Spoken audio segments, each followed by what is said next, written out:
Today is the It's the 2nd. 2nd of October 2024. It's Thursday afternoon and I'm David Garratt and I'm here with my dad.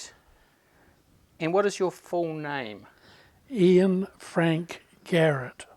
Any of those names in your family? Yes, my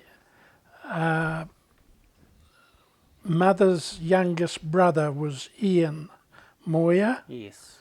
and I think they must have named me after that.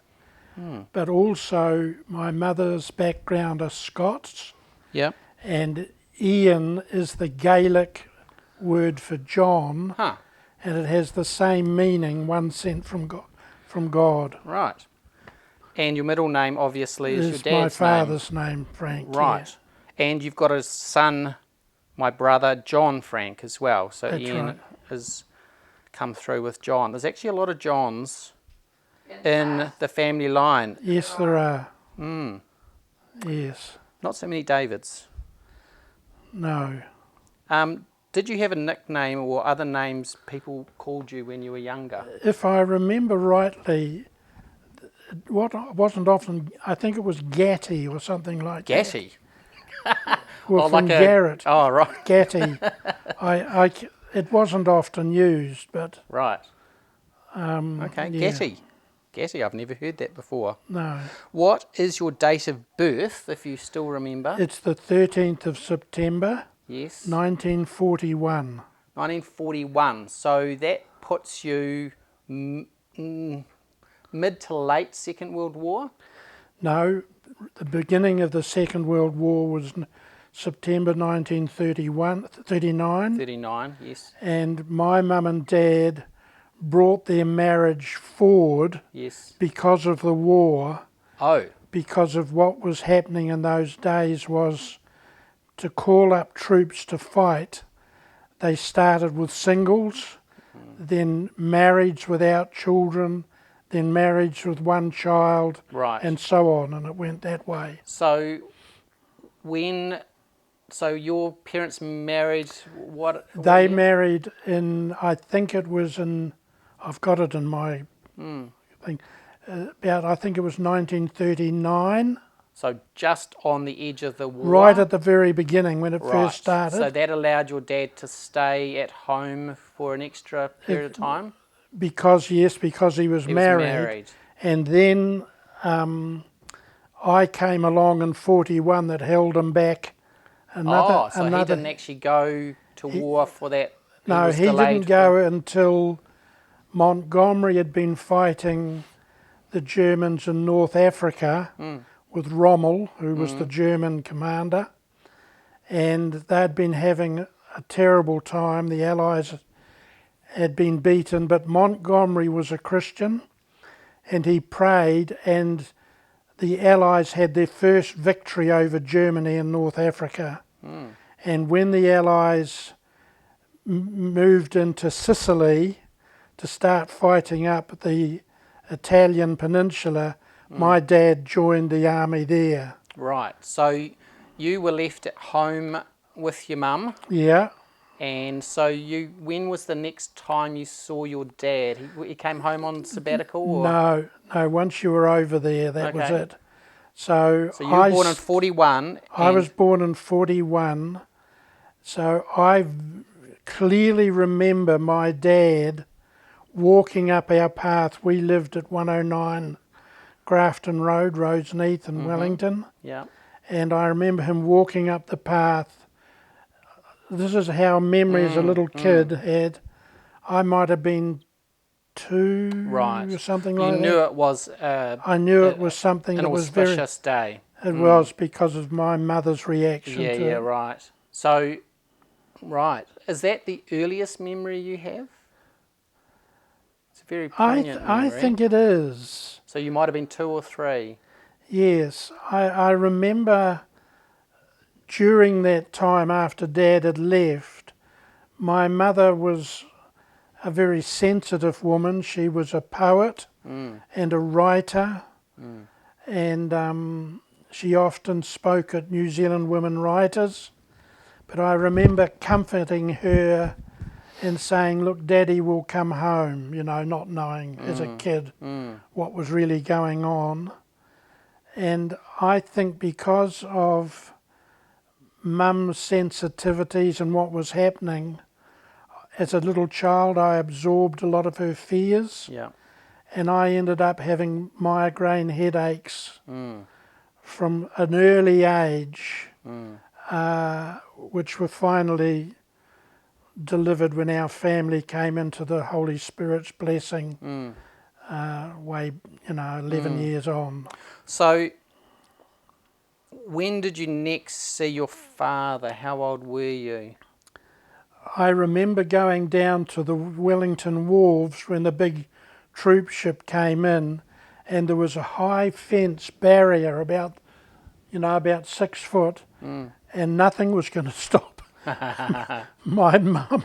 Oh, she climbed it. No, she handed me over Oh. to a soldier on the other side. Oh, wow. And then I can't remember how she did it, but she somehow got over or somehow through the fence to meet Dad. So how old would you have been there?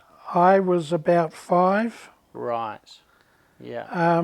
So this would have been 1946-ish. 45. 45. That's when he came home, or was that just a No, that's when he came temporary home. visit? Dad fought all the way up through the Italian peninsula. He was at the big battle of Monte Cassino. Yeah. Then he fought over the Po River, which was a massive battle in northern Italy, and he finally fought into Germany and ended up in Egypt, mopping up things there. Yes, I've got a picture of him near the pyramid, standing with one of his. Yes. Do you remember much from your preschool years? Like as a boy, growing up in Roseneath, Hataitai, do you remember much of those years before you went to school? Is there any memories that stick out? Any particular foods you liked or didn't like? No. I don't remember. Well, that I suppose one thing is, I just can't remember the timing of this, but my mother was often not well. Right. And I would get sent off to my Aunt Lena, who lived in Paikokariki. Yeah. And Aunt Lena was a disciplinarian, and she used to make me lumpy porridge. And I wasn't allowed to get up until I'd cleaned it, and for some reason it used to make me gag. And of course, as it got colder, it got worse and worse. But you still had to eat so it. from there on, I've never eaten porridge since. Oh, that's classic. Yeah. I'm just gonna do a quick check, make sure we're still rolling all right, because I can eat it later. Yes, that's going good. Yes, that's going good. Okay. Perhaps I should talk about one thing that happened. Yeah. When I was about 2.5, my mother took me across to another relative. Her sister, younger sister, Florence, married Dad's older brother, Noel. Right. Noel Garratt. So brothers married sisters in the family. Yeah, married sisters in the family. And they lived over in 66 McDonald Street, Newtown. No, that was Napier. They lived in any case Newtown. And they had an open fire, and one day I was there when I was 2.5. As a kid I I wanted to touch the fire, and a piece of wood came in and trapped this hand, my right hand, and it got very badly burnt to the point that they were going to cut my hand off. Wow. But what I was blessed with was my mother had another sister, Kath, who married a Virtue, and she was a head nurse in the Wellington Hospital, and she worked all night on this hand. Wow. And you'll see I've got a split in this finger here where she cut the pus out, and this hand is now shorter Right. than the other, Yeah. but I've ended up with a hand. Amazing. But I've always known what's right because my right hand's the damage, so I never got into trouble knowing what was right and left. Moving into school years. Yes. So the primary school, you know, Yes. ages 5 up to Yes. 10 to 12. Where did you go to school? I went to High Tide School, Yeah, and the headmaster there was a Mr. Ferguson, yeah, and he was a really nice guy. And after school, we used to play touch rugby on the big ground that was there, and for some reason he would always select me in his team, right. and which meant I was playing against my best friends. But Oh, you played with the teacher? I played with the teacher's team. Right. He selected, and we used to have. But the result of that was that at the end of my period there, I was given a certificate as the top rugby player. Right. In So that certificate and that focus actually pushed you forward into secondary school, didn't it? into Because secondary school, yes. I went to Rongotai College, and the headmaster there was a Mr. Locke, and he and his deputy again were real disciplinarians. Right. And my very first day at Rongotai College, I was playing cricket with a tennis ball, and we were using the building as a backstop. Yes, you did. And he came out and told me, he said, into my office. And here's my first hour at school. I'm standing in the, and he lined up, I think there were 5 canes, as he said, you take your choice which one you you're were going to the get. only one that got Yeah, whacked. and I didn't know even what I'd done wrong. And he told me because I was playing too near the buildings with a ball, Oh. even though it was only a tennis ball. But in any case, so I was trying to work out which cane wouldn't hurt the most. So my first day at Rongotai, I got the cane from the headmaster. Wow. That's interesting. Did you obviously like sport, Yep. so let's talk about your sport. So you started in primary school playing, did Rugby you have and teams? cricket. Yeah, right. So did the school have teams, or were you playing Yes. outside of school in those? No, we had teams. Right.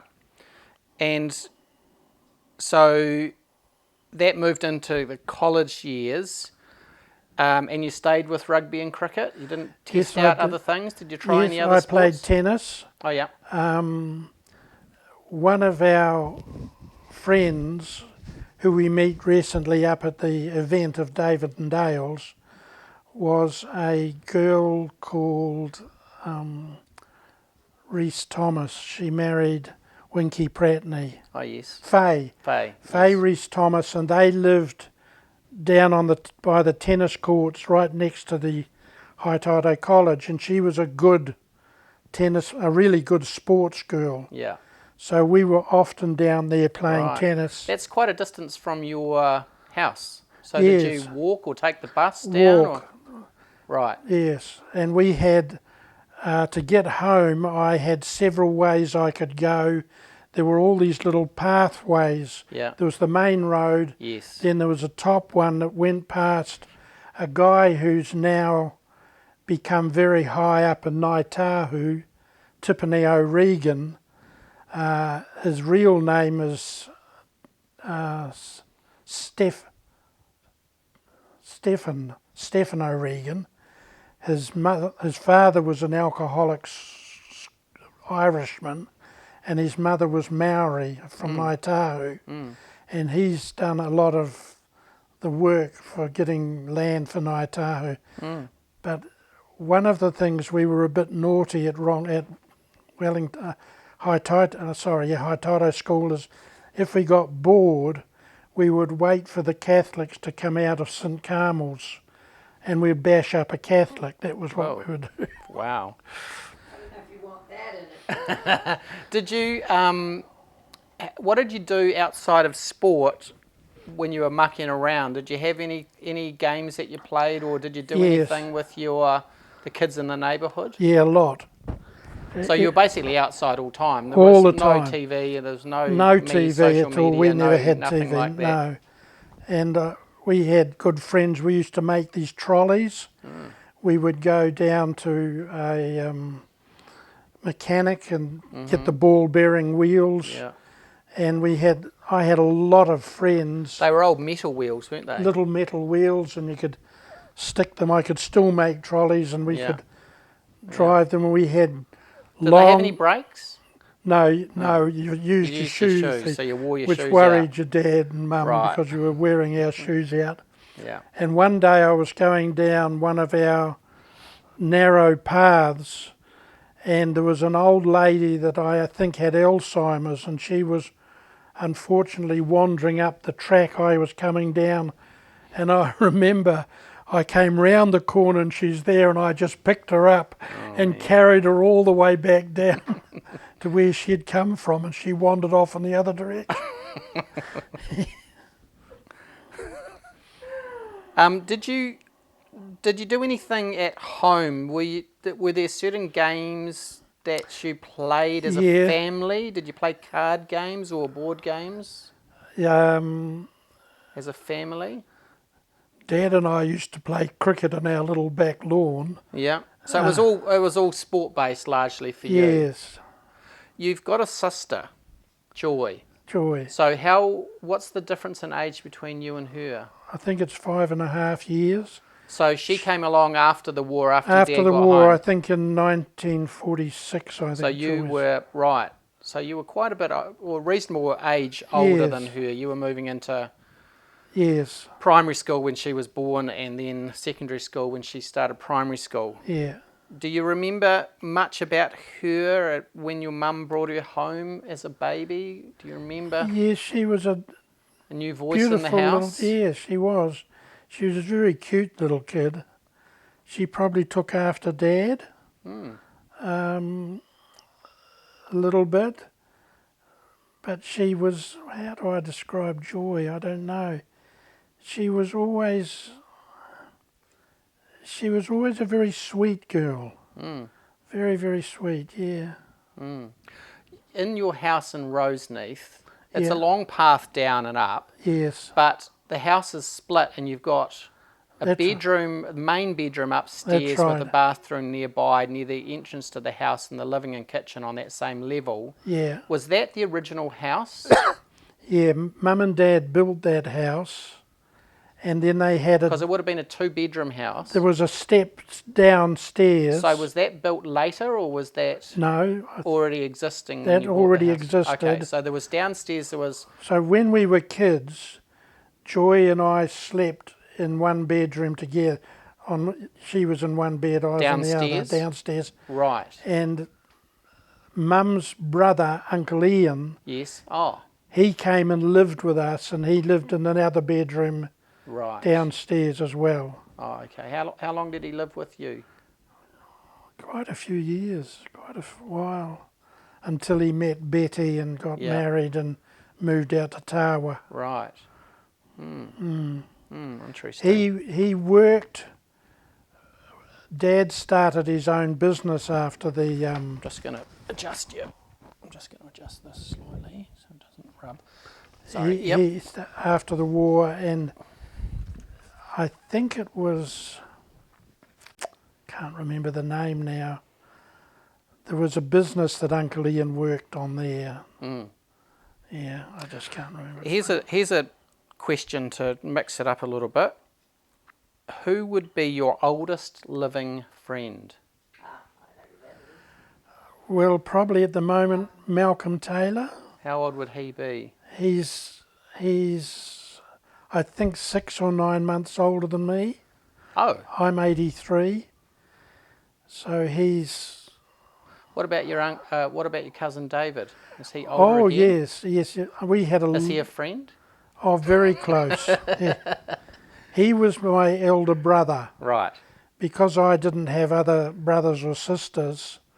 While Dad was shooting Germans in Italy, Uncle Noel was repopulating New Zealand, Right. and he ended up with 13 children. So Uncle Noel didn't go to the war? No, because he had 13 children. Oh, he had so many children he couldn't go to the war because he No. was too busy. No. And it's interesting that your family, you've come from, on both sides, oh, no, the Moir side, not so much, a middling family, but on the Garratt side, there's some very big families, but in your own family, there was only 2 children. 2 children, yes. A boy and a girl. And my uncle Rex, which was Dad's oldest brother, he had Bruce and Rosemary, and I've forgotten the older daughter, who had a heart problem. Yeah. Did you have a pet growing up? I only ever had one pet, which was a stray kitten I found in the bush below us, and I brought it home. Did you name it? Yes, we called it Smokey because it was pure grey. Right. How old would you have been when you had that? I don't know what age I was. I was pretty young.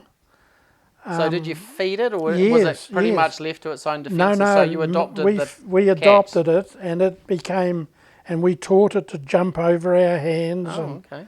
do all kinds of things. Oh, and so you're a cat person. I my didn't know that. mum fed it olive oil in milk. Olive oil and milk. I think she put a bit of olive oil or something, and it had the most beautiful shiny coat. But it was the first grief I knew because the family below us, the Hunts, had a little Scotch Terrier, Oh. and it came up onto our property and Ripped killed my into it. cat. Oh dear. And that was the first time I'd felt grief and Loss. pain and loss. And we buried Smokey in our backyard somewhere. Did you have any family traditions growing up? Where did you have your holidays and that kind of thing? Did you Right. celebrate Christmas and Easter Yes, we did. in an English kind of way? Most of our holidays were in Taupo because Dad's sister, was it Dad's sister, Auntie Gwen, Yeah. lived in Taupo, and they had a holiday time there. Yeah. And also Mum's mother's sister had the big one on the lakefront, Pat Yes. McGill. Yes, the McGills. The yes. McGills. Yes. And so we would often Yeah. go and stay there. Right. So Taupo was our Was the playground. place. Did you have any time in Napier? Because you have family in Napier Yes, as well. a lot of time. That was the other place because the McGregor family, Mum's youngest sister, Auntie Gwen, married Jack McGregor, Yeah. and they have 7 brothers and 1 sister, and they were close to us. The McGregor boys were very competitive, so it was, if we went there, it was always who was the strongest fighter. They were into wrestling, or who was the fastest runner or whatever, or could throw the shot put the furthest. It was all competitive stuff. What do you remember most about your teenage years? Is there any highlights, standouts? Yes, well, what was a blessing for me was my Uncle Rex worked for a company in Christchurch. They lived there called the Millers, and he had a lot of, I think they were textile shops or something like that, and he had promised Uncle Rex one of his shops when he died or at a certain place, and something happened which I don't know the full story of, where the shop never came to Uncle Rex.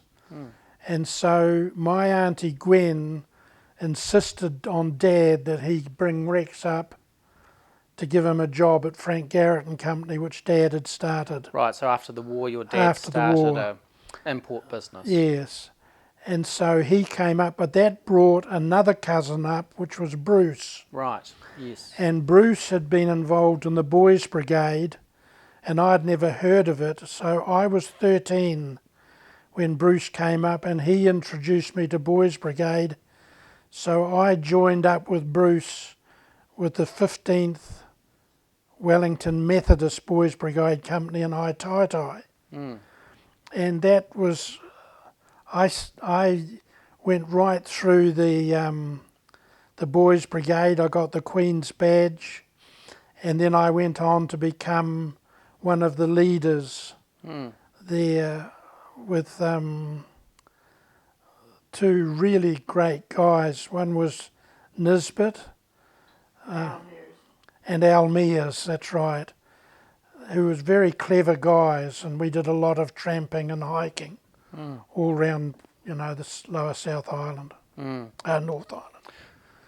Being a teenager, did you have an interest in the opposite sex? Were there any females in the youth group or the church that seemed interesting to you or anything like that? You were too busy? I was too busy. I was tying knots and lighting fires. Not only that, I'd got into hunting. My dad was hunting up in Taihape at the Sages farm. And plus your sport, you didn't really have too much free time. I didn't know, because Saturdays was taken up playing cricket all day. Church on Sunday. Church on Sunday, and mainly, I was either hunting with my mates or skiing in this winter. That was my life really. So no, ladies weren't part of it. In your community, did it feel like the males and the females were kind of separate? Like all the guys did stuff together and all the girls did stuff together? One thing, we were brought up in the Brethren movement, and we went to Tory Street Gospel Hall, and one thing they do very well is entertain. So every Sunday we would be entertained either at a Winus household, which were relatives, or the Taylor household. And so I suppose I must say, in my young years, one of the Taylor girls interested me for a little while, but we never, it was a long distance interest, nothing else. Right. So around about the age of 19, 20, 21, your sister Joy brought somebody new into the household, an American girl. Oh. Oh, Oh. I see, we're advancing to there. Val. Her name was Val. No. American girl in the household. Yes, Joy went to she went to Wellington East. Wellington East. Correct. And a young woman called Sally Lear Oh, me. went to Wellington That's right. East. Oh, I see. But yes. So was she your first No. interest?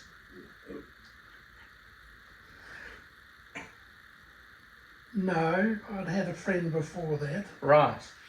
And this other friend you'd met through church, was she a Brethren girl? Or? No, through open air campaigns. Oh, open air campaigners. So how old were you when you had that friendship? Oh. Would you have been 17, 18, No, 19? no. Older, 20? I think I must have been 20, 21, because I got called up into the army, and I had my 21st birthday in Waiouru military camp. Right, wow. And this other friend, I must have just started there. Right. Did you actually ask her, like, was it official? Like, were you going out, or as it were? Yes, we were going out. Did you ever kiss her? That's all. You didn't. You better. No, we're not discussing. Okay, we don't talk about that. Okay. No. So you did have one girlfriend prior to meeting this American girl, Sally Yes. Leah. And what age were you approximately when Joy brought this friend home from school? Do you remember that? How old would you have been? 22? Yeah. So you were working full time, We assuming? met through the Presbyterian Church. Right. Yes. Yes, I'd been working for my dad's company. Right. So let's step back a little bit. So for your work life, did you do a paper run or did you do anything prior Yes. to Yes, I had a or milk paper run? run with a guy, Gavin Watson, and we shared that. It went right along Grafton Road. Right. Did you do any other jobs for money when you were a teenager or anything? No. You had too much sport going on, I guess. I did, but when I got into my hunting, Mum and Dad made me, or Dad did, buy all my own gear, so they didn't just give Right. it to me, so I bought my own pack. So how did you earn that money? Did you get pocket money? Very limited, if I remember rightly, because after the war we were struggling. There's no money going around. You had what was called the Great Depression. So my family went through that and the Second World War. So, for example, if my mum was walking along a road and she saw a Handkerchief. screw or so she'd pick it up, and she had little boxes with all. I do that. I must have got it from her. You get it from hers. I'm So finding nothing screws was all ever the time. thrown out. Yeah. So this girl, obviously Joy and her were friends. So you were with your previous friend. Well, no, I had come to the clear understanding that the previous friend was a dead end road to Right. me. Okay. Dead end friend. Yeah, and I had come to the stage where I'd broken it off with her. Oh, okay. Right. Went after you met me. Oh, okay.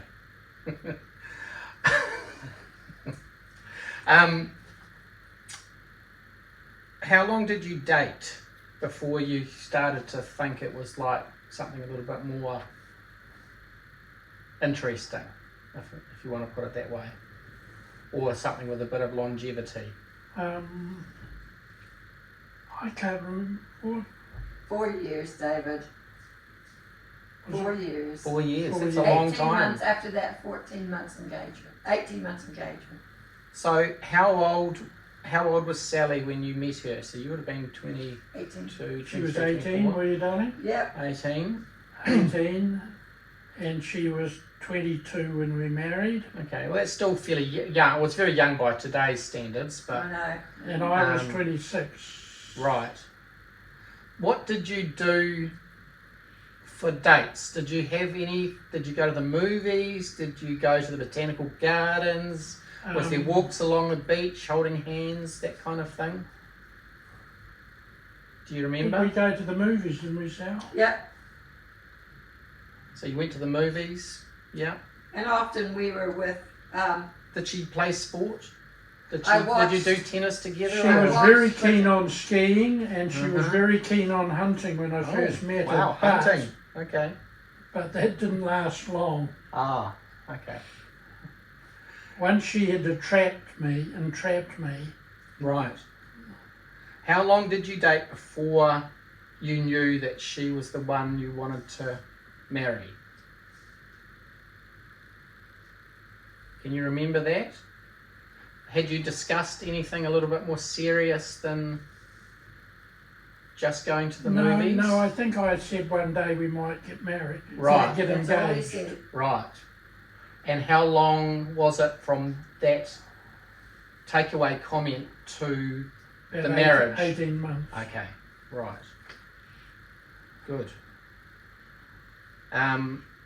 So you got married Yes. Where did you get married?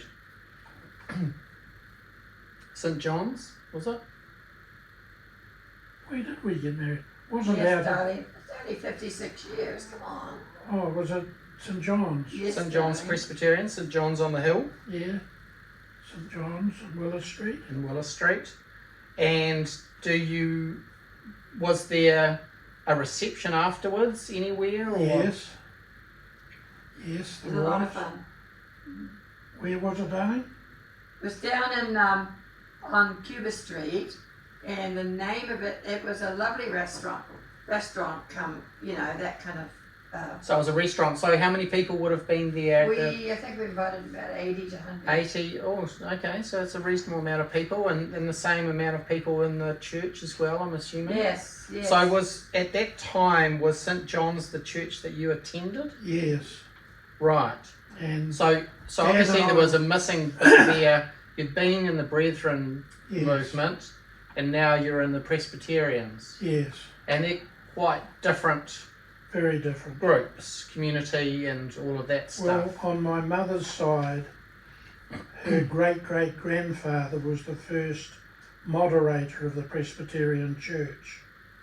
And St John's was quite a big church, about 450 odd people. And Dad and I became elders there. Mm. And Sally and her mother were in the choir there. Right. And so, yes, that's where we had Dad started up a Bible class. It started with about 4 or 6 people in a very short time. I think we had 120, 30 people. Did it seem like there wasn't much for younger people in the church at that time? No, there was a lot. There was. There was huge youth group. Our youth group. But outside of that youth group, was there much that you did as young people Yes. together? Yes, there were 2 families, the Van Sweden family and the Vink family, and if I remember rightly, the Vinks had a speedboat, and so on a Sunday afternoon, if it was blowing a light northerly, we'd go out to Petone foreshore, and we'd all go out there and water ski, which was new for me as coming from a Brethren. You would never do that, but Wow. Those Presbyterians know how to live. well, it was sensible. When I look back on it, better to have young people doing something healthy than otherwise. Do you remember how you proposed? Did you get down on one knee? No. Did you have a ring? Did you have flowers? Yes, we did have rings. No, I mustn't interfere. He's obviously not remembering Sally's out the of finer camera. details. No, I'm not remembering the final. Oh, that's fine. That's fine. Where did you honeymoon? Guess where? Taupo. Yeah. At one of the family batches? No, we rented Acacia it Bay. at Acacia Bay. We rented, Lovely. and they had a boat that they lent us use. Yeah. A little rowboat. Yeah. Cool. That's fun. Just skipping through. Covered hobbies and interests.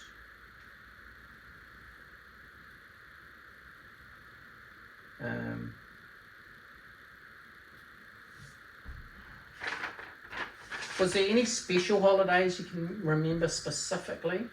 Who with now? Say family holidays With at us. Taupo, or well, we're not at your family yet, but back when you were with your Well, I living do with remember Joya. Sally and I went through to Taupo to Aunt Jess's because all the family were there and they were all out having a swim when we arrived. So we went and got changed into our togs, and I got into the room, into the lake, and we had a lot of family holidays with the Dawsons, Jim and Joy Dawson, and Auntie Joy was in the lake, and I hadn't seen her for ages. Instead of a normal greeting, she turned to me and she said, "Have you got the Lord's will about taking this young woman out?" Ooh. So I said to her, I said, no, I don't, but I like her face. And that shocked her. Your wife, Sally, being an American Yes, and being from a divorced or separated family, yes. coming into a conservative New Zealand Christian family, that must have been a bit of a thing for your parents, especially to kind of think over, and for you to think over in terms No, of well, match. I think Mum and Dad had got to know Sally and her mother well. And I remember my mother saying to someone, this woman will be good for Ian. Mm. So they gave their approval. Right. Mm. You bought a house, so Yes. and that was prior to getting married? Yes, I had been very careful with my finances, and early in my life, Malcolm Taylor and I bought 58 acres at Waikanae. There's a big hill as you just go north of Waikanae, and it goes right along the face, and there's bush halfway down, and then there's grassland. Mm. And Uncle Cecil, I called them, although they weren't relatives, he owned a property there, and Malcolm and I bought 58 acres, and we bought it for £100 an acre off an exclusive Brethren guy who had to sell because they had come to the conclusion that the church could only be in a town or a city and not in a... Oh, okay. So he had to sell. Oh, wow. But what that does, Malcolm and I leased it out. We built fences on it, and then we leased it out to other farmers in the area to put their sheep on. And then with the agreement was that if one of us wanted to sell, the other would have to either buy them out or sell as well. And so that we'd made that agreement. And then of course I started courting Sally, and we were going to get married. And I said to Malcolm, look, I need to get out of this, I need my money. So he agreed, he was very good. And we sold it for, I can't remember how much, but we made a good deal. And then when we were looking for houses, we were showing a house up in Cecil Road, and it was a divorce situation, and we went down and met the lady who was living there and selling it, and the land agent had a joker offer more than we could offer. We offered £5,700. Pounds, yeah. And the other guy had offered something like 6,000, and she said, I want the young couple to have it. And the land agent did everything he could to stop us getting it. But it was like the Lord overruled, and so we bought our first house 18 months before we got married, and Sally and her mother moved in, and her mother started paying us rent. Mm. So it helped to reduce our financial commitment on the house. Mm. So after you married, you moved into the house. Yes. Was Sally's mum, Charlotte, still in New Zealand at that time? Well, yes, once we were married, she decided to go back to the States. Right, okay. And she met a widower in the church that she was in, and she ended up marrying him. Right.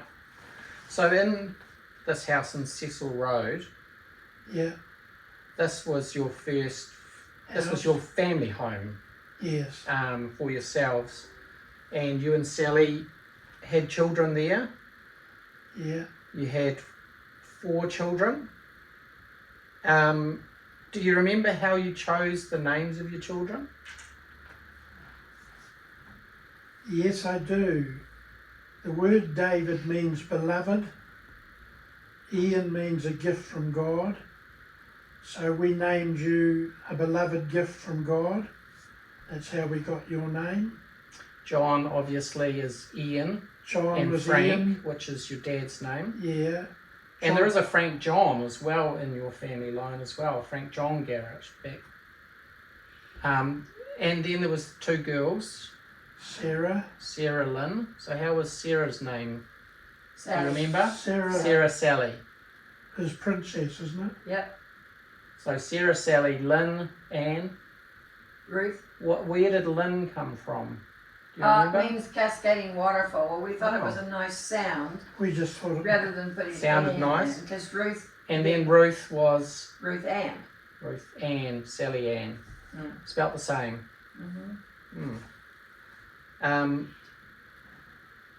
What do you remember about each of your children when they were born? Oh, that's a big question. Yeah, it is a big question. Whoa. Do you remember when your kids were born? I do.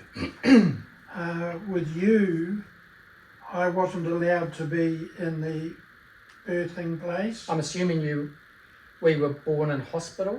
Yep. Yes. Not at home? No, you were born in hospital. Wellington Hospital, wasn't it, Sally? Yeah, St Helens? Hospital. Yeah, and I was allowed to be in to see John born, wasn't it? Yes, you were, but not you. I Pardon? felt things had changed. Right, so you didn't see me born? We weren't allowed to. So you just had to sit in the hallway, or? Yeah, and wait. Yeah. And with John, then they had liberalised things up and they allowed us in, which was actually good that I was in for John, because the nurse that was dealing with him, I think it was her first day as a birthing nurse, and John was long and thin, and she was trying to get the oxygen into his mouth and it was gagging in his throat. And because I had done first aid both with Boys Brigade and in the army, I knew to put it up and down through the nose. Oh, wow. And so I took it and I said, you do this, and immediately that brought him round. Otherwise, wow, we could have lost John, couldn't we, darling? Wow. Yeah, it was pretty close. Haven't heard that. Do you remember the girls being born? So you would have had Yes, 2 I do. boys I by then to look after. I remember Sarah being born, and she was, a strongly built, stocky baby, and I thought I've got another son. Oh. And then the nurse This is said her, no. so whenever she hears that, she's hurt. Oh. She said no, you've got a daughter. Huh. So that was great. We've loved having the 2 boys and 2 girls. It's just a blessing. Yeah. Were you ever, in considering becoming a parent, were you ever scared or afraid of becoming a parent? Some people have kind of a thing about becoming a parent. No. Sally was an excellent mother. She fed all of you, breastfed all of you. And, you grow with the job. I remember one day when I think it was you, and Mum was needing a rest, and it was my job to change your nappy. And You were 6 weeks old then. I was about to go to work, and Mum or someone said, look, could you let David?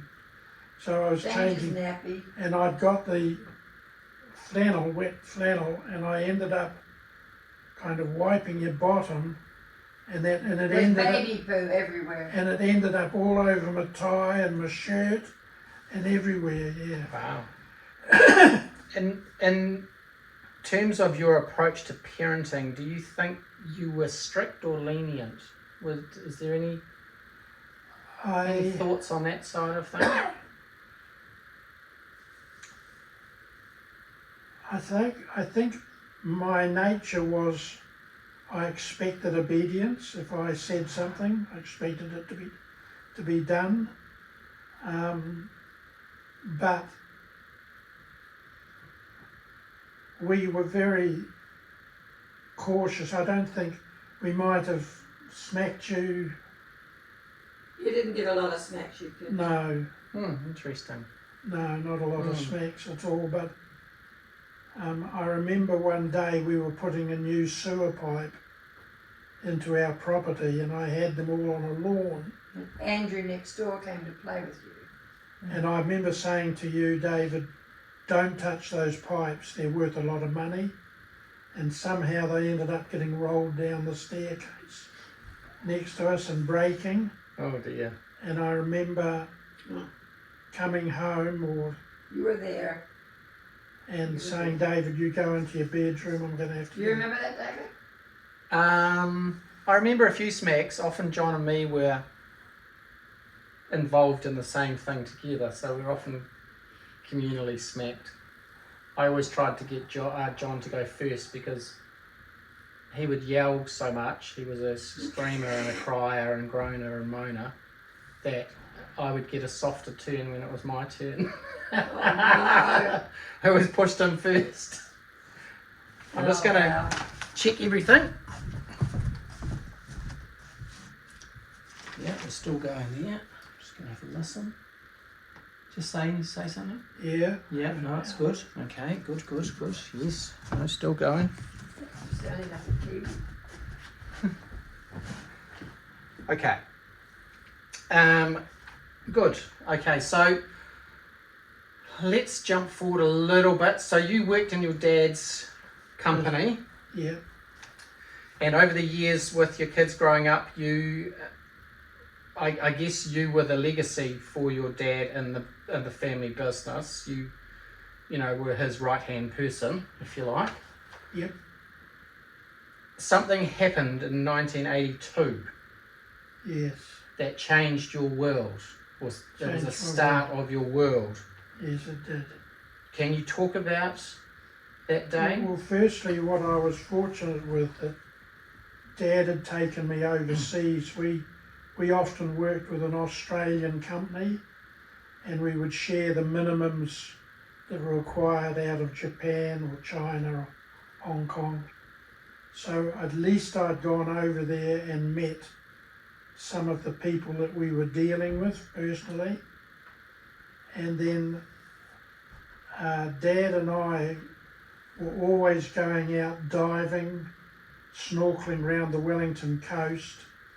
And at the beginning of our diving, when Dad came back from the Second World War, he said he saw the French frogmen in the Pacific, and he and my Uncle Ian made our first diving gear. I remember them with a great big brass plate with a copper pipe out of the top, and we made our flippers out of car tyres, and we would go out, and there were so many butterfish and crayfish all round the coast in those days that we would come home with, just a feast of these things. Did you just spear them, hand spear them? We had sling spears, Yeah. and then we got onto some of our first spear guns that were just being developed. And so we did a lot of that. Well, in 1982, we said to Dad, look, let's go round to Palliser Bay. Jamie was with you. And so Jamie and Dad and I drove from Wellington over the hill to Palliser Bay to have a day's diving there. And all the way over, Dad gave us his whole theology on the end times, which I'd never heard him give, because there's various beliefs about the end times, whether there's a rapture or not a rapture, the second coming and all that. There's differences of opinion, and Dad gave us his breakdown of what he believed. Little did we know that afternoon he was going to experience his second coming, as it were. And what happened was, we were out of Cape Palliser. We'd been diving all morning. It was a lovely hot day. and we had come in and just to warm up, lying on these big rocks, and they had all got hot, and we'd had something to eat. And then Dad said, now let's go in again. And we said, oh, just wait. He said, the problem with you young guys, you're too far from the pioneer stock. That's your problem. You're becoming weak. The next generation's coming weak. That was typical Dad. So that was typical Dad. And so he and Jamie, I went to go to get in, and the foot on my flipper broke, and we had bought a spare pair, so I watched Dad and Jamie go out, and then I went back up and got my flipper, and I got in, and there was a current running along the coast, and I went out, and I'd only just gone out, and I shot this great big butterfish, and I was getting it into my bag, and I got swept 100 yards along the beach. It was quite safe, it was just a current. And the next thing I knew was a guy yelling, come in, and I saw him waving me in. I thought it was a fisheries officer, and I thought, oh, I know what I'm doing, he can take a jump. And the joker kept yelling, come in, come in. So I came in, and the guy said to me, come with me. And so I took my flippers off, and I was walking across these rocks, and I said, what's wrong? Why? And he just suddenly turned, he said, your dad's dead. Whoa. And I remember dropping my gear and running on these sharp rocks. I don't know how my feet didn't get cut to pieces. And there was a group of scouts there trying to work on my dad, and he had been out of the water, I think, about for half an hour by Oh, now. wow. Right. And the guy in the lighthouse had seen him on his back, lying in the water, and had sent 2 other guys out to go and get him. And so when I got there, I said, everyone get away, I'll deal with this. And I started to give my dad mouth-to-mouth resuscitation, because I'd learned how to do all that. But I knew by then, because the certain liquids start to come, that he had gone. And finally, I just gave up. I remember praying and asking God to restore him. I had a most unusual experience, that I felt that I was being watched, and I remember looking up. It was like Dad was up by the ceiling watching me. But finally you just gave up, and the lighthouse keeper had rung the police, and the police said we weren't allowed to move anyone or anything until they came, and so on. So they came. I had to go with the police in their car, and Jamie, there was an ambulance, I think, took Dad, and Jamie drove our car back. Because you didn't have cell phones back then? No, we didn't have cell phones or anything like that. And So then nobody at home knew what was going on. No, and I had to get home to Mum. Yeah. And tell Mum what had happened. And it's... How you tell your mum that It your was dad's one of died. the worst days of my life. And I think it took me probably 3 years to get over 2 or 3 it. years. And I would drive round the coast and see rocks going out, and I'd start to weep flashes, again. I'd see it again and again and again. I remember walking through Wellington City and seeing someone and thinking, oh, that's Dad. You get these suddenly... It's like a PTSD kind of... Yeah. It's the brain, the way the brain tries That's to come to right. grips Yes, with to try something to that get to it.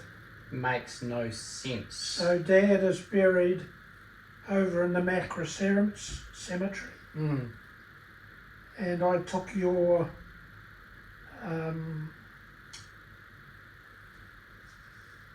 Theo over there when I was giving... I mean Jesse. Yeah. Teaching him to drive. Yeah. Yeah, I took him and showed it to him on one of our driving, and So how old was he when he died? Dad was Approximately. 65. 65, that's right. So quite young there, and Yeah. running the head of a business. Yeah, And also church. yeah. So it affected quite a community of Oh, people outside of your family as the well. effect of it was massive. Mm. I had started Western Suburbs, 4 of us in our front room, and because Mum and Dad were going to Miramar Baptist after we left, things happened in St John's we don't go into.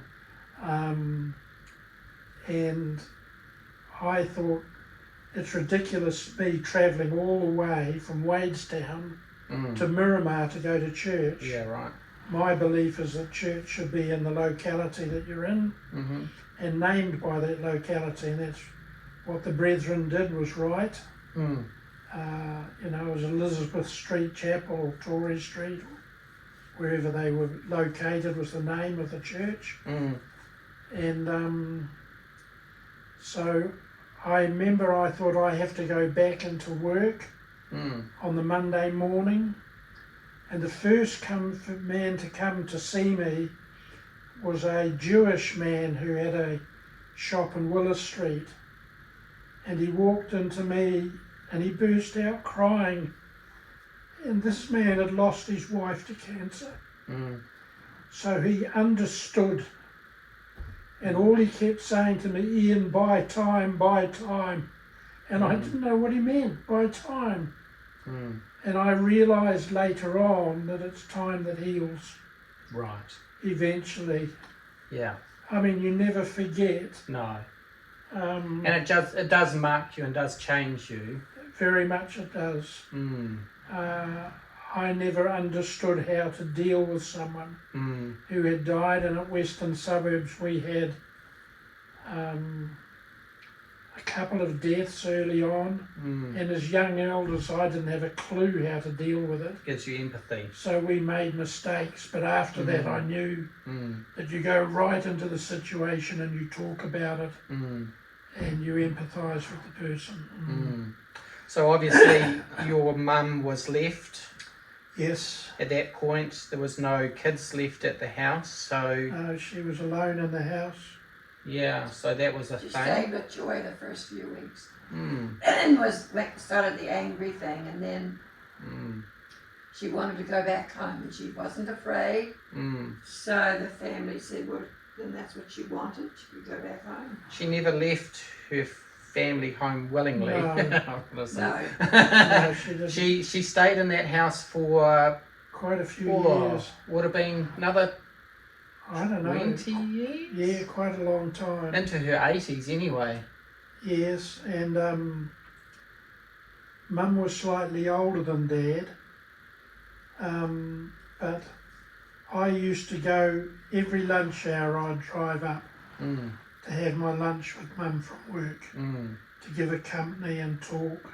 And she had some wonderful friends that we're still friends with today, even that we now look after, who are widows. Because we feel it's something we should do. Yeah. Just because you've brought it up, we'll talk about faith. Yes. So you talked about brethren. Is that Christian? How would you describe brethren? The brethren, For somebody who doesn't know. Unfortunately, the brethren are on 3 levels. You've got the exclusive brethren.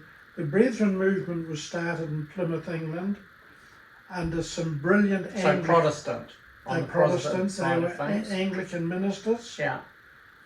Darby was an Anglican minister, highly educated. They knew Greek and Hebrew. And a group of them got together in Plymouth, England, and said, the way we're doing church is not right. The church in the New Testament didn't have a pastor or an apostle. They were elders, and anyone in the church can take part. It's the body of Christ. And so how can you have the gifts of the Spirit operating if it's all run by one man, when there could be prophets and whatever down in here? Mm-hmm. So they started to meet and started the Brethren Assemblies. Obviously came to New Zealand at some stage. Yeah, it spread very quickly. Unfortunately, Darby was a very brilliant man, but he became very exclusive in his application of what he taught, and so there was a break, and so you had the exclusive brethren, then you had what was called the Reading Brethren, and then the Open Brethren. And the Open Brethren could be anything from slightly tight to way open. Say an Open Brethren assembly in Wellington was Vivian Street in Newtown, and the most open was Tory Street. They were an offshoot of the Vivian Street Brethren, because that's where all the drugs and stuff were up in there, and that was an outreach, and so they were seeing a lot of souls saved and set free from the drugs and stuff up in that area. So that's where your family grew up in the Brethren Church. In the Brethren Church. So was your grandfather or grandmother? How did you come to be in the Brethren Church? No, our family assembly was in Napier, the Napier Brethren Assembly in Emerson Street, Napier. So how many generations of Brethren people were there? Because obviously on your mother's side you mentioned St John's Presbyterian. Yes, but then with she great. But then she moved down. Mum was born in Shannon, Foxton. Her father was an accountant for the Foxton Flax Mills. He was a John Moyer as well, wasn't he? Yes, and he started the Brethren Assembly in Levin. And so when Mum decided to come to Wellington, she lived with the Winus family up in the bottom of Grafton Road. Oriental Bay. No, there's two single streets that go up there. Right. They had a house there, and she lived there. So she started going to Tory Street, and they had an outreach they would do on a Sunday night out in the open air, and Dad was often one of the preachers there, and Mum. Oh, so they met through the church. Yeah. Right. This charismatic young man speaking on the corner. Yeah, and Mum fell in love with seeing a young man so zealous for the gospel, and he was. Dad was a great preacher. He would fill his sermons with wonderful stories, and I saw lots of people saved through Dad's preaching. It was wonderful, yeah. So the Brethren, how long did you stay there in the Brethren Church? Well, we were in the Street? Brethren Assembly, and then they moved from Tory Street, and they sold that to what became Elam. Oh, yes. And they ended up going and building Elizabeth Street Chapel, and that's where we moved to. And then, where do we go from here? During the war, I've got to remember that early in the Brethren Assembly they believed in the gifts of the Spirit and all of that. But when there was the evangelist came from England. Not Billy Graham or? No, 1982. 82? Yeah, I can't think of his name. I'd have to go back into my book and get it. He held meetings in Wellington, and what people would often fall on the floor and stuff as he was doing deliverance and stuff. and some of the Brethren assemblies went in to see it, and unfortunately they broke their own code, which was, what does the Bible say? And they threw the baby out with the bathwater because they said the Holy Spirit wouldn't be rolling on the floor and all of that. So unfortunately they switched off from that, and from there on they began to pronounce the gifts of the Spirit as being of the devil, and no longer for today, that they ceased when the canon of Scripture was completed in about AD 70 or whatever, and so that became their position. But during the war, my dad had had some miraculous deliverances from death, and he should have been killed on more than one occasion. And one time he threw himself on the ground just in time to cry out, "Jesus, save me."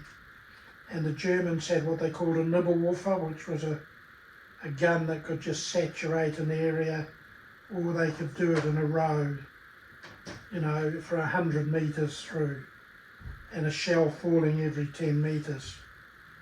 And this one landed, and Dad was a brilliant mathematician. His job in the army was to call out to 100 guns the angle, the trajectory and the distance to a target, and he had to just be able to reel them off 100 at a time, and then they'd fire in it. In any case, he realised that several times he'd been saved had been miraculous, and that changed his theology. And so when he came back home to Mum, who was on a simmering breakdown all the time. I never saw Mum out. Right. I'd get sent to Pycock when she's having one of her sickies. And a young son who had debilitating migraine headaches. And those migraine headaches were shocking. I would get carried home from school by two of my friends. One drag me along Roseneath and get me home. And then Mum would put me in a dark room. I couldn't take the light, and she would give me particular treatments she had learned.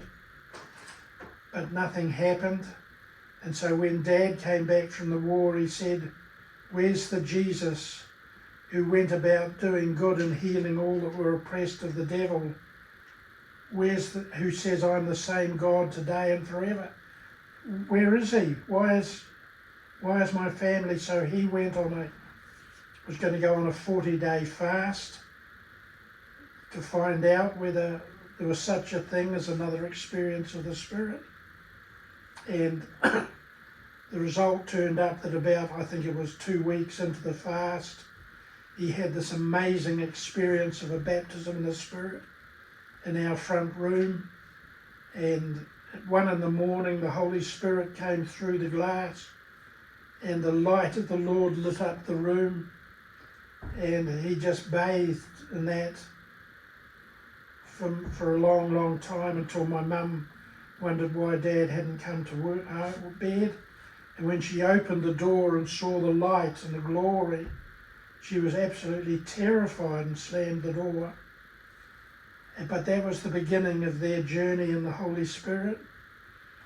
And so then Dad prayed for Mum, and she had a miraculous healing. And then I was about to go to school one day, and Mum called me in. She was still sick, but she had been fasting now for 2 weeks. And she said, "Ian, I just want to bless you because I think I'm dying." Oh. What she didn't know was she was experiencing the baptism of the Spirit. But you've got to remember, we had no knowledge of Pentecostals. No. To us, the Pentecostals, Mormons and Jehovah's Witnesses were all in that corner, and you don't have anything to do with them. So she was experiencing this power going through her. But what I didn't realise, she put her hand on my head and blessed me and sent me off to school. She said, I may not be here when you get back home. So Wow. you can imagine what an 11-year-old confused kid would. Well, when I got home, Mum was up cooking our evening meal, which was something I wasn't used to. Wow. And she said, Ian, the Lord he's healed me this morning. And my mum, who had been a sickly woman, from there on could eat anything she wanted, which would have put her into a sick bed otherwise. Yes. And she lived to 92. And she said to me, Ian, how have you? And I said, well, where you put your hand on my head has been burning all day, but the rest of me's been cold. And from that day to this, so from age 11 to 83, I've never had another migraine headache. So I got set free, delivered and made whole. Amazing. That day. That was a miraculous healing. So obviously this had wider ramifications for the Brethren Church that you It were did. We naturally, my dad was one of the leading elders at Torrey Street. The beauty of the Brethren Assemblies is this lovely comradeship or connection right through the country. So we would have speakers from Auckland come and preach in Torrey Street, and our preachers would go to them all over the country. So it's this wonderful connectedness in that movement. I still believe that a lot of what they do is right, although we no longer attend there. But Dad naturally wanted to share with his Brethren Assembly family and said, look, this is what we've been missing. We need to go for this. Not realising that he was going to enter huge opposition. And night after night the elders would come up to try and debate with Dad and change his mind. But a man with an experience and who knows his Bible can't be defeated by a man who hasn't had an experience. So Mum and I would listen at the door, and How old were you what age would you have been at this time, do you remember? 15, Right. 16. Right, so in the 1960s, Yep, early or late 50s? yep, yep. Yeah. So you guys felt you were all alone in this experience, Yes. but it was actually an indicator of what was to come Yes, what in a happened wider was, sense. what happened there was that the Brethren made us what they call sit back, which means we couldn't take part, Right. and we couldn't take the emblems. Wow. The Brethren have So it the was breaking a of bread serious every Sunday. censure. Oh yes, and then they would invite speakers in and tell them to speak against us, and we didn't have a right of reply. Right. So you can imagine that was hard, and eventually, around about 1952-3, I think, the Brethren Assemblies decided that we needed to be read out of the Brethren Assemblies. Which was hard because it was your family as That well. was our family, it was our life. We didn't know any believers outside of the assemblies. Wow. So we got sent through to Napier, which was our home church, and ourselves and the McGregors and Frank Garratt got read out of the assembly. The McGregors as well. Yeah, because they had joined us in the belief Right. of this. So you got read out of the Brethren. We got read out of the Brethren, so we joined up with a little Pentecostal group that met in the Red Cross rooms in Vivian Street. And what was such a blessing to us was they met exactly the same as the Brethren. The Lord's table in the middle, and they sat round it, and anyone could take part. The only difference was that they had the gifts of the Spirit operating. So that's when we learned prophecy. There was an old Methodist minister there Yeah. who, I think he was a wonderful man. He understood the prophetic, in 1 Corinthians, for edification, exhortation and comfort.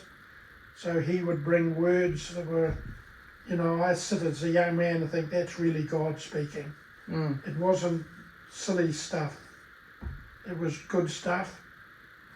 We saw how the gift of tongues and interpretation worked. Again, we saw different members in the congregation. One of the families there were the Bilbys, and Mr. Bilby was a very godly man, and he would bring a message, and anyone could get up and share the word. So it suited us well. Right. But at the same time, we didn't realise it. In England, there was a movement called Elam, and they wanted to spread their wings throughout the Commonwealth, and so they decided to send a pastor to Wellington, New Zealand, to start the Elam work, and his name was Pastor Dunk, and he came from, as I said, England, and for some reason he connected with this group we were attending, and they decided to become Elam. But when they did that, everything that we had been witnessing stopped. Yeah. Because you now had a pastor at the front running and speaking, and so gradually the gifts of the Spirit just dissipated and vanished.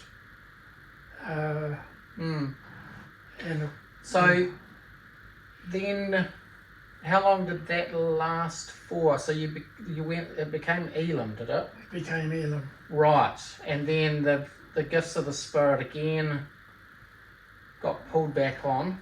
Yeah. Well, what happened was in It's been 70s or 60s? No, just a minute. No.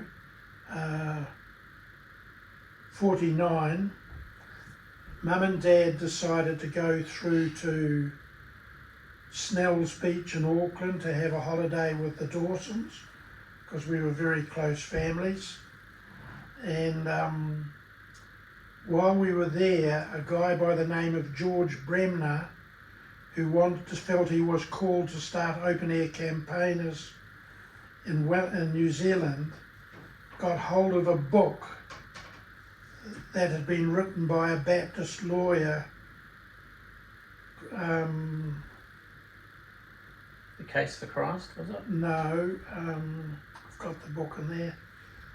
Any case, he was asked by the Southern Baptists of America to write a book once and for all refuting and destroying the Pentecostal movement.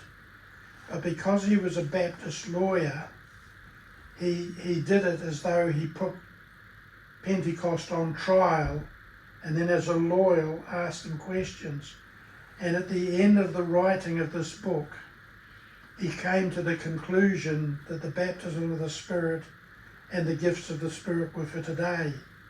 And when he wrote that book, the Baptists kicked him out.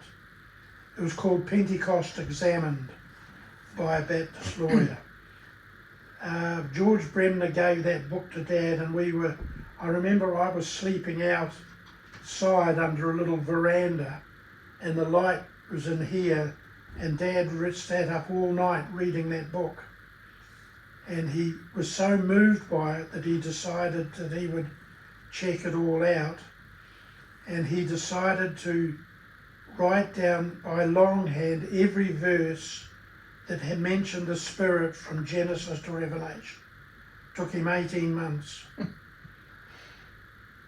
You've got to understand, the brethren, they won't take what you say. They've always got to go back and prove it by the Word. So they're a very good movement, but they just lack this one other side. Any case, at the end of that, Dad became convinced that you could have a second experience of the Spirit, and that's when he started his fast and all that. So so it was then that the Holy Spirit began to move, and I think it was about 1953, I may be wrong, England, the brethren asked England to send out some preachers to try to revitalise the Brethren movement because it was dying, and they sent out a fella called Arthur Wallace, and Arthur Wallace's father was an outstanding speaker, as was his son Arthur, and the Brethren found out when he just arrived that he believed in the baptism of the Spirit and had had experience, so they cancelled all his meetings. But this was God, because by this time Brethren had been from all over the country been coming to Dad, and one thing Dad did have was seemed to have a gift of imparting the Spirit to people. And I remember when a relative of ours came down to Wellington, John Clark, and he said he wanted to receive this, and Dad said, well, Ian, you come and stand with me and we'll pray. And it was the first time I'd laid hands and seen someone, and he came into a mighty experience of the Spirit. I remember he was sitting on a chair and he just fell forward. The power of God came on him, and that started a huge movement right through New Zealand. And a little while later, after Campbell came, there was another, who was the other guy? Campbell and Arthur Wallace, Campbell McAlpine. Yeah. Campbell McAlpine came, and he was a fiery, was he Scottish? Yes, I think, yeah. Fiery Scottish preacher. Oh, you didn't like him looking at you. That preached on holiness. And you know, he So would, there was the holiness movement? he what was they talk really, about? and he would say, you, there's sin in your life. And I remember going to his meetings and making sure that I had a head between, he didn't want to be picked out by, Right, you didn't want to be sitting in the front row. yeah, because Campbell, he didn't spare anyone. He was fearless Wow. preacher. So you had Arthur Wallace, Campbell McAlpine, and then a darling friend of ours, Milton Smith, who lived up in Te Puke Way. He was an outstanding speaker, and he came into the baptism of the Spirit, and that just blew that whole part of the Brethren Assembly apart. And he became like my second father. So I had Dad and Milton was always writing me letters and challenging me, and he'd say, Ian, what is God saying to you today? Where is he moving now? Go where he's moving. So we had all this going on, and then one of the companies that we dealt with in our textile business was Win Fountain. He had a big clothing business in Auckland, and he had ended up getting into trouble supplying just Woolworths, and they suddenly dropped him. There's a whole story there. And Dad helped him out and gave him free credit for about 2.5 years and revitalised his ministry. So he also came into the experience. He was a Baptist.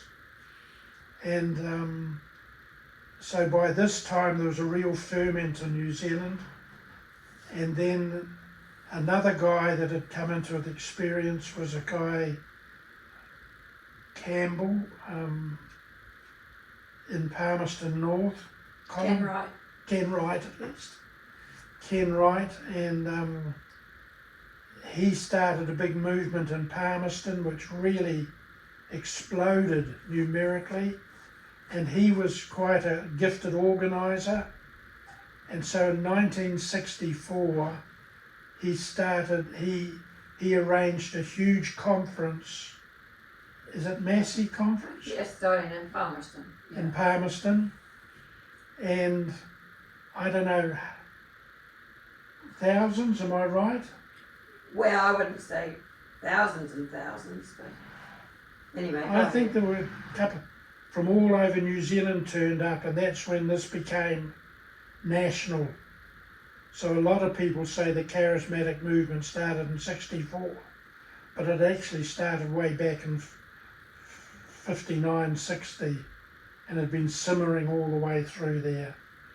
And that movement went on for probably about 30 years through to the mid-80s, and then men started to wreck it by trying to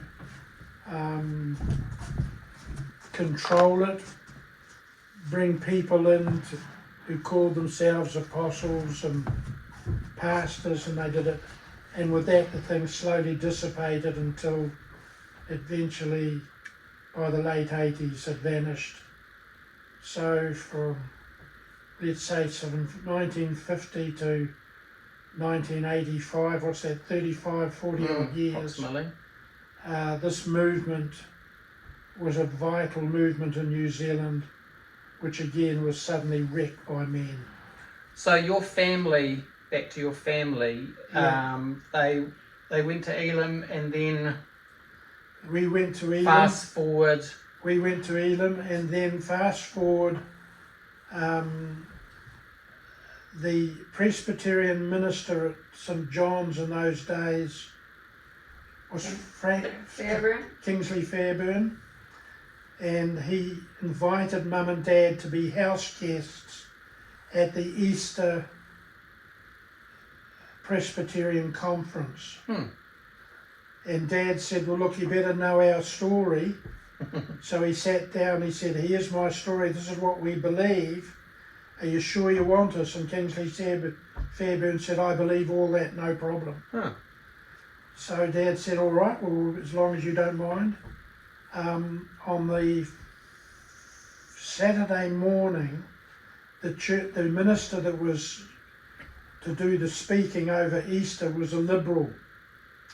And in his opening address, he poo-hooed the resurrection, the virgin birth, and the authority of Scripture. Well, you can imagine what that did to my father from a Brethren background. He just exploded. So my dad went back into his cabin, got on his knees, and he said, Lord, between now and the next meeting, which might have been in 2.5 hours, I want you to either save him or remove him. And the next thing you hear was an ambulance coming, and this guy was carried out. Oh, wow. Of the camp. So the camp leaders came to Dad and said, we've lost our speaker. But Dad, coming from a Brethren background, was used to speaking. He said, I'll take all the talks. Right. And I think if I remember rightly, there were over 600 Presbyterians there. And a huge majority of those got converted because Dad shared the simple gospel. They hadn't heard it. So these are Presbyterian church people, but they had to be converted? Yes. So they were going along They'd to been a church baptised as infants and and told that they're now members of the church. they were cultural Christians, if you like. Well, it's the deception of infant baptism. Right. That if I baptise your baby and say it's now a member of the church because I baptised it, Right. that's it. Yeah. The child's never been converted, Right. never confessed Christ as Saviour and Lord. Right. So Dad said, you've got to do that. So a huge group of them got saved. Well, Kingsley Fairburn said to Mum and Dad, I want you to come and join our church. We need this. So Dad went to Elim leaders and said, look, we've been given this call. What do you feel? And they were very gracious, and they said, no, we think this is the leading of the Lord, you're to go. With your mum's great-grandfather being Yes. part of that beginning of that church, was there a certain sense of a cycle or a fulfillment there? Yes. If you go into St John's today, Mum's great-great-grandfather, there's a plaque on the wall saying he's the first moderator of the Presbyterian Church in New Zealand. He came out in 1853 and built St John's after it burnt down, and he was from what was called the Free Church of Scotland, which were all very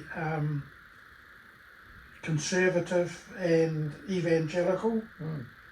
So it was they were heading in the right direction. So your family moved in And up the street, basically. yeah, so Kingsley Fairburn said to Dad, look, would you start a Bible class? We got, they had a place there called, what's that? The house. It's where all the young guys were. Yeah. Like a YMCA or a community. No, Troop House. Troop House. In Troop House there was a lot of young guys that were going to the university because they were going to become Prezi ministers, because the Prezis put a lot of emphasis on education and degrees and all that stuff. And so Troop House was there, and so Dad started a Bible class with about 4 people or 5 people. The first Sunday, within a few months, we had something like 120, 130 young people coming along, a lot of them from Troop House. Barry Doyd, we still see his pictures going up. Photos go up sometimes on the news weather. He lives down in Blenheim now, I think it is.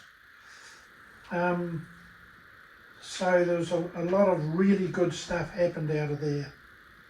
And how long did you stay there? We stayed there for quite a number of years, and then the Presbyterians decided to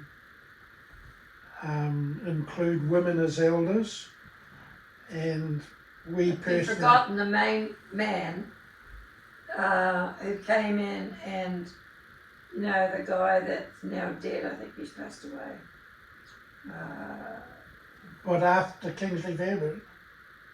No, but the big debate over, what's his name? Oh, yes. Anyway, maybe that's not important for this. No, None of this liberals, is all a separate side thing.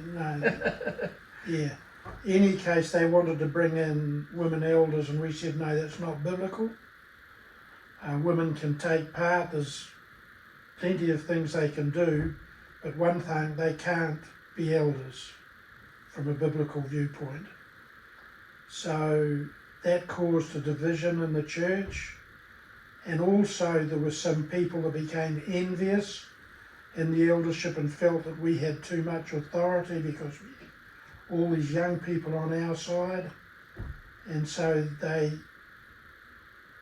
forced us out. And that's when Dad went to the Mirrama Baptist and I started Western Suburbs. With Brian Corley. No, he came later. It was Jamie, Murray Thompson, And Derek Mills. and Derek Mills. Yeah. We're all good. Almost get checked off again.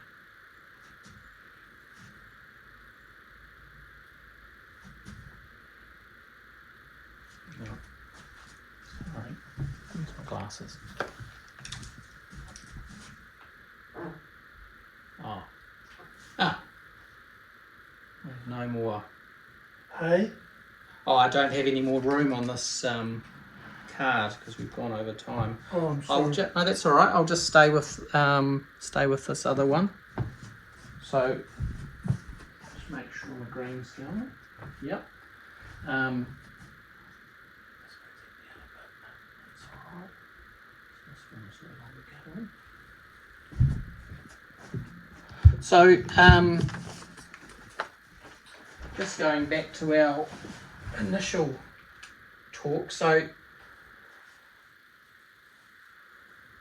you moved from Wadestown and you ended up in Narrawahia. Yeah, for a year, but you kids have gone to that. For a year. So that was after the kids had moved out. Ruth was still home. And then you ended up in Taupo. Yeah. And over this time you'd come to the end of, well, you'd retired effectively in that move to Narrawahia. You retired from the shop that you had. We had to close. I had to close up Frank Garratt and Company, And then we had to get out of a lease in the fabric shop in Johnsonville, and that was also wonderful.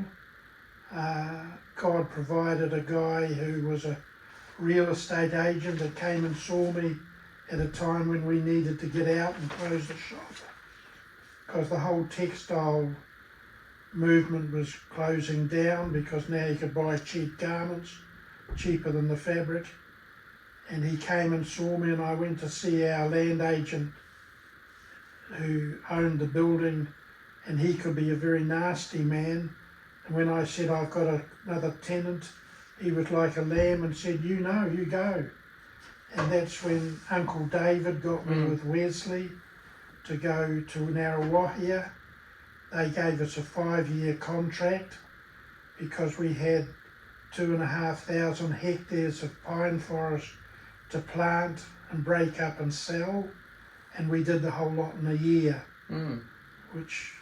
So in a way Wesley fired me, and that was another terrible time for me, because for the first time in my life I was out work, and you know, for a man who's always wanted to provide. But you were in your late 50s, 60s then? He turned 60 over there. 60, right. So we went then to Taupo because we had the family home there to go to. Yeah, you had... we had 56 Mahuta a Road. holiday home. So we thought we would live there, So we and could sort ourselves out. just until we found work. And Sally was wonderful because she's more different to me. She doesn't mind going into unknown places easily, whereas I find it a little more difficult, my personality, to go into places. And she got a job in the prawn farm as a hostess, taking people round and explaining everything there. And then she got me a job in the prawn farm, picking up prawns and from the ponds that were there and sorting them and all that stuff. So that gave us work, and then that finished for us, and I got a job as a tour guide with Alan Arnold, and we would do tour guiding round Taupo to Rotorua. Occasionally you could go to Napier, but it was mainly Taupo, Rotorua, and that became one of the most fruitful times of my life spiritually. I had a 22-seater bus, and I had what I call the seat here was the hot seat. It was the hot seat, if you like, and I'd go round the different motels or places where the young people were on tour, and I would ask the Lord who I should sit in the suicide seat. And I just went on an inner feeling, and it could be a man or a woman, it didn't matter. I just would say to them, would you like to sit up the front with me? And then I would start talking, and I started to lead so many to the Lord, it wasn't funny. And that Sally ended up busting into a women's group or something, and which ended up being a Taupo Baptist women's group or something. Oh yeah, women's group, yeah. And that started us going to Taupo Baptist, although I'm not a Baptist. So here we were doing that. So you effectively retired in Taupo as that work? Well, we ended up being paid, you see. I was being paid by the prawn farm, and then Alan Arnold's company paying us. And then you built your own place. yes. You had to sell Mahuta Road. We had to, because Don't say too much. Jamie wanted to buy a farm. And so Joy said, look, I want you to sell Mahuta, and we want our half, your half. You keep your half. So reluctantly, I didn't want to, but I did. And we ended up with some money out of that. And then we were looking to places to buy, and I was on a fence line looking at a house, and here was this great big open field that had notices on it. What did it say? Rent to buy or I don't know. something. Yeah. So I walked over this. House and land package. House and land packages. So I walked over this and I thought, well, if I owned this, where would I want to be? And so I thought I'd like to be on the other side because I could look up into the hills. There was a big gap. And the lake. It was north and I could see the lake. Whereas some of the other properties you couldn't see the lake. So I picked a property that wasn't even on the market. And I went to the people and said, I want to buy that. And the property was owned by a Tauranga company called Generation Homes. And so I went to the land agent. He said, that's not for sale. I said, well, you've got a sale now if you want it, otherwise I'll go elsewhere. Oh, he said, well, just a minute, I'll find out. And he said, well, they'll release this one if you like. So I walked up the road to where I gave me the best view and was out of the water zone and picked the property I did, which I felt was the best property in the road, and I still think it was. And we still own it. went to Generation and said, how much would it cost me to build this? This is what I want. And he had a plan that was all broken up like this. And I said, no, I don't want a wall here. I want an open living, because we were involved with a house group and I wanted to be able to get 20 or 30 people in. So they readjusted their plans to my thing and built what became 93 Victory Drive. So eventually you lived there for quite a while and then moved back to Wellington. Yes. We were there 12 years in that house, and then more of that. So it was 18 years really we were up there. 18 years, wow. Yeah, nearly 20 years. Wow. In Taupo. And you moved back to Wellington to be closer to the kids? Well, we felt we wanted to because when was this? 4 years ago. Is it 4 Been years? here 4 years. 2020. 2020. Just before the lockdown. Yeah. Just right on lockdown. We got here a week before lockdown. Wow.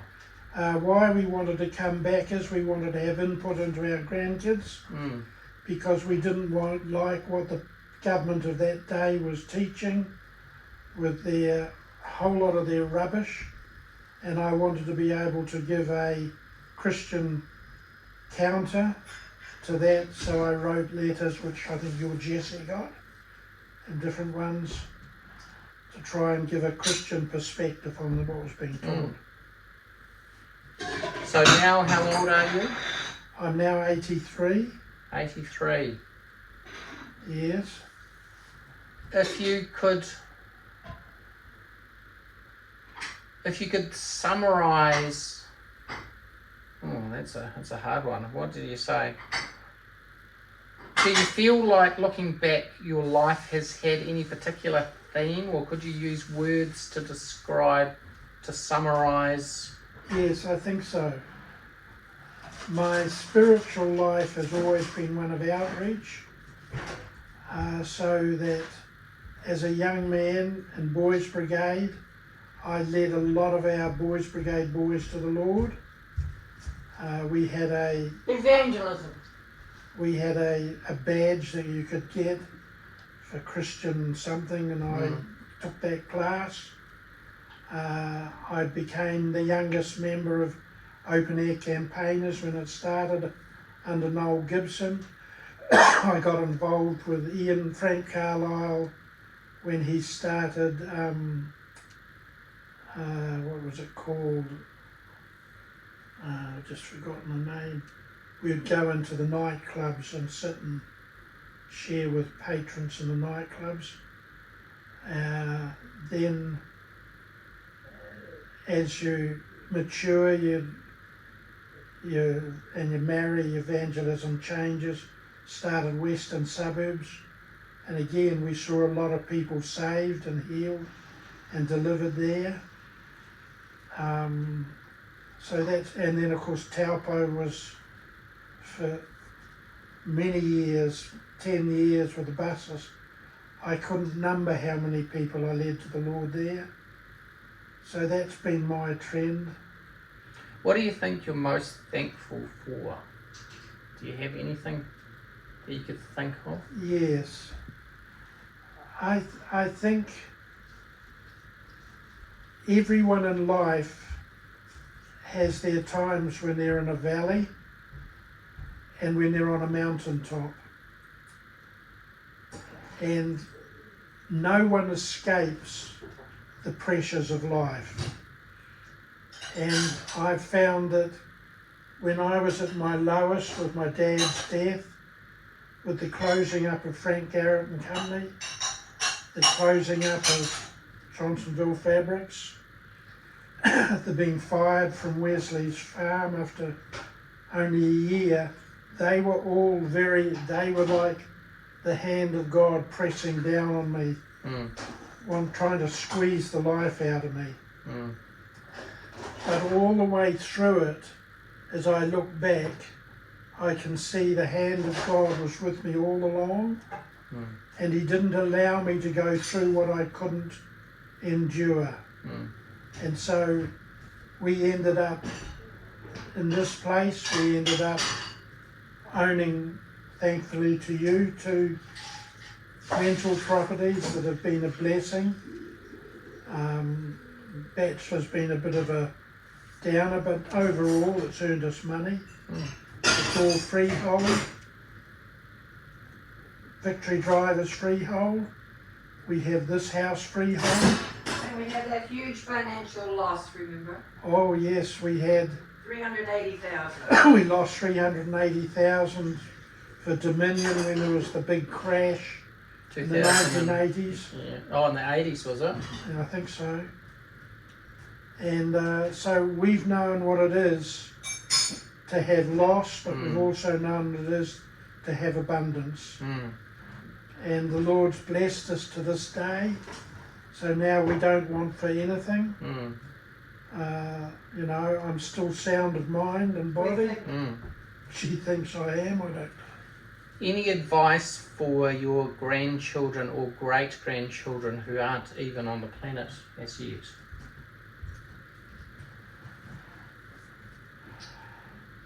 Yes, I think I can look back on the Garratt side back to 4 generations.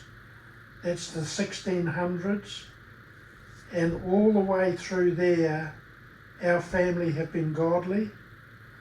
In the 1600s, there was a Garratt running around England distributing Bibles because of the Reformation, under the fear of death. If they caught him, they were going to kill him. And that's been our story through the centuries. We've been leaders in spiritual movements. And I think there's a hand of blessing on our family for that. And the providence of God that becomes ours because of a godly heritage. It says, you know, those that sow to the Spirit shall of the Spirit reap life. And those that sow to the flesh shall of the flesh reap death. So that if we want the hand of blessing to continue down through the generations, each of you need to come to a personal, realistic experience of God's salvation, and you need to seek after a baptism in the Holy Spirit. To me, that's the most important thing. If I had to give up everything I've done the most wonderful thing for me is to know that all of my children and grandchildren are with the Lord. And great-grandchildren to come. Mm. Cool. Well, I think we'll stop there. Okay. Thank you. That was insightful.